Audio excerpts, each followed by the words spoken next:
പ്രിയ കൂട്ടുകാരെ, അസ്സലാമു അലൈക്കും വറഹ്മത്തുള്ളാഹ്. 4ാം ക്ലാസ് തദ്രീബു തിലാവയിലെ അൽ വഹ്ദത്തു സാനി മൂന്നാമത്തെ പാഠം. ഈ പാഠഭാഗത്തിന്റെ ആദ്യത്തെ പേജിൽ നമുക്ക് വരുന്നത് നമുക്ക് നോക്കി ഓതാനുള്ള സൂറത്തും കാണാതെ പഠിക്കാനുള്ള ആയത്തുകളും ഒരു മാസത്തിൽ നമുക്ക് എത്ര ക്ലാസ് ഉണ്ടാവും എന്നതിനെ കുറിച്ചിട്ടാണ്. അപ്പൊ അതിൽ നമുക്ക് സൂറത്തുൽ നംലും സൂറത്തുൽ ഖസസും അത് പാരായണമൊക്കെ അവിടെ ബാർകോഡ് സ്കാൻ ചെയ്താൽ നമുക്ക് തെറ്റില്ലാതെ ഓതി പഠിക്കാനൊക്കെ സഹായിക്കും. പിന്നെ നമുക്ക് ഈ പാഠഭാഗത്തിൽ ഖുർആൻ ഓതുന്നതിന്റെ കൂടെ നമുക്ക് മനസ്സിലാക്കേണ്ട തജ്വീദ് നിയമമാണ് ഹുറൂഫുൽ കൽക്കല. അപ്പോൾ ഒന്ന് ജസ്റ്റ് കൽക്കല എന്താണെന്ന് മനസ്സിലാക്കാം. മുഴക്കത്തോടെ ഉച്ചരിക്കുന്ന അക്ഷരങ്ങൾക്കാണ് മുഴക്കം. ക്, ത്, ബ്, ജ്, ദ് അങ്ങനെ ഒരു മുഴക്കം. അത് സുക്കൂനുള്ള അക്ഷരമായിട്ട് വരുമ്പോഴാണ് പ്രത്യേകം ശ്രദ്ധിക്കേണ്ടത്. ഹർക്കത്ത് പോലെ തന്നെ സുക്കൂനും വ്യക്തമാക്കിയിട്ട് ഉച്ചരിക്കണം. അതാണ് ഇവിടെ ശ്രദ്ധിക്കണം. അപ്പൊ അതിന്റെ അക്ഷരങ്ങൾ ഖാഫ്, ത്വാ, ബാ, ജീമ്, ദാല്. നമുക്ക് മറന്നു പോവാതിരിക്കാൻ കുത്തുബ് ജദ് എന്ന് ഈ അക്ഷരങ്ങൾ 5 അക്ഷരങ്ങളാണ് കൽക്കലയുടേത്. കൂട്ടി പറഞ്ഞു പഠിക്കാം. കുത്തുബ് ജദ്.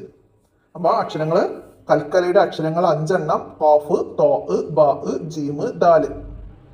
ഈ അക്ഷരങ്ങൾക്കാണ് കൽക്കലത്തിന്റെ അക്ഷരങ്ങൾ എന്ന് പറയുന്നത്. ഇവയിൽ ഹർക്കത്ത് പോലെ തന്നെ സുക്കൂനായി വരുമ്പോഴും എന്താണ് വ്യക്തമാക്കി ഉച്ചരിക്കണം. അക്ക്, അപ്പ്, അബ്, അജ്, അദ് അങ്ങനെ ഉച്ചരിക്കണം. ഇനി നമുക്കവിടെ താഴെ ഖാഫും തോവും ജീമും എന്ന് നമ്മൾ കൽക്കലയോട് കൂടിയിട്ട് ഓതുന്ന 2 പദങ്ങൾ വീതം പാഠഭാഗത്ത് നിന്ന് കണ്ടുപിടിച്ചിട്ട് എഴുതാനാണ്. അപ്പൊ അത് നിങ്ങൾക്ക് പറഞ്ഞ സൂറത്തുൽ നംലും ഖസസും ഉണ്ട്.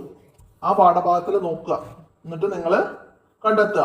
നമുക്ക് ഖുർആനിൽ കണ്ടെത്താന്നുള്ള ഭാഗത്ത് മിൻ അക്സൽ മദീന, അക്ക്, അക്ക്, അവിടെ ഖാഫ് അല്ലെ സുക്കൂനോട് കൂടി വന്നത്. അപ്പൊ അവിടെ കൽക്കല ചെയ്യുന്നു. അപ്പൊ അത് സൂറത്തുൽ ഖസസിൽ നിന്നാണ്. അപ്പൊ നമുക്കൊരു ഉദാഹരണമായിട്ട് വേണമെങ്കിൽ അത് എഴുതാം, മിൻ അക്സൽ മദീന എന്ന്. അപ്പൊ അത് മനസ്സിലാക്കാം. പിന്നെന്താണ് താഴെതാ നജ്സിൽ മുഹ്സിനീൻ. അത് നമുക്ക് ജീമിന്റെ ഉദാഹരണത്തിലേക്ക് എഴുതാം. അതും ഏതാണ് സൂറത്തുൽ ഖസസിൽ നിന്ന് തന്നെയാണ് വന്നത്. മനസ്സിലായില്ലേ? അതുപോലെ ഖുർആന് തുറന്നിട്ട് നിങ്ങൾ ഉദാഹരണങ്ങൾ കണ്ടെത്ത് എഴുതാം. ഇനി നമുക്ക് ഇവിടെ പദങ്ങൾ എഴുതി പരിശീലിക്കാനാണ്. അപ്പൊ അത് വന്നത് അതുപോലെ അത് പകർത്തി എഴുതുക. അതിൽ വന്ന കൽക്കലയുടെ അക്ഷരം ഫസ്റ്റത്തേല് ബാ സുക്കൂനോട് കൂടി മുബ്, മുബ്സിറ എന്ന്. നെക്സ്റ്റ് ലഖദ്, ലഖദ് എഴുതിന് അവിടെ സുക്കൂനുള്ള ദാല് വന്നിട്ടുണ്ട്. അടുത്ത മുജ്രിമീൻ ജീമ് അല്ലേ, ഖാഫ് വന്നിട്ടുണ്ട് അവിടെ. അടുത്തത് ബത്ന, അവിടെ ത്വാ വന്നിട്ടുണ്ട്. അപ്പൊ 5 അക്ഷരങ്ങളാണ് കൽക്കലയുടെ അക്ഷരങ്ങള്. അത് സുക്കൂനോട് കൂടി വരുമ്പോൾ നന്നായിട്ട് വ്യക്തമാക്കിയിട്ട് ഉച്ചരിക്കണം. മുഴക്കം വേണം. ഒരു മുഴക്കത്തോടെയാണ് നമ്മളത് ഉച്ചരിക്കേണ്ടത്. ഓക്കെ. ഇപ്പോ നമ്മള് സൂറത്തുൽ മസദ് തബ്ബത് യദാ അബീ ലഹബിൻ വതബ്, ബ് ബാ വന്നിട്ടുണ്ട്. മസദ് അങ്ങനെ മുഴക്കത്തോടെ അവിടെ നമ്മൾ ഉച്ചരിക്കുന്നു. അതൊന്ന് മനസ്സിലാക്കിയാൽ മതി. ഇനി നമുക്ക് ഇതിന്റെ അവസാനത്തില് ഒരു ദുആ പഠിക്കാനുണ്ട്. എന്തായാലും നിർബന്ധമായിട്ട് എല്ലാ പാഠത്തിലെയും ദുആ എല്ലാവരും കാണാതെ പഠിക്കണം. റബ്ബനക്ഷിഫ് അന്നൽ അദാബ ഇന്നാ മുഅ്മിനൂൻ, ഇന്നാ മുഅ്മിനൂൻ. അത് മനസ്സിലാക്കി പഠിക്കുക. അർത്ഥമൊന്നും പഠിക്കേണ്ട, അത് വിട്ട ഭാഗം പൂരിപ്പിക്കാനോ ഒക്കെ വരും. നമുക്ക് ജീവിതത്തിൽ പ്രാവർത്തികമാക്കാനോ നല്ലതാണ്. എല്ലാവരും നന്നായി മനസ്സിലാക്കി പഠിക്കുക. ഇത്രയാണ് ഈ പാഠഭാഗത്തിൽ നമുക്ക് മനസ്സിലാക്കാനുള്ളത്. അപ്പൊ എല്ലാവരും നന്നായി മനസ്സിലാക്കി പഠിക്കുക. നമുക്ക് എക്സാമിന് ഇതിന്ന് എങ്ങനെയാണ് ചോദ്യങ്ങൾ വരിക? കൽക്കലയുടെ അക്ഷരങ്ങൾ എത്ര? 5. ഏതൊക്കെ? ഖാഫ്, ത്വാ, ബാ, ജീമ്, ദാല്. ഇതാണ്.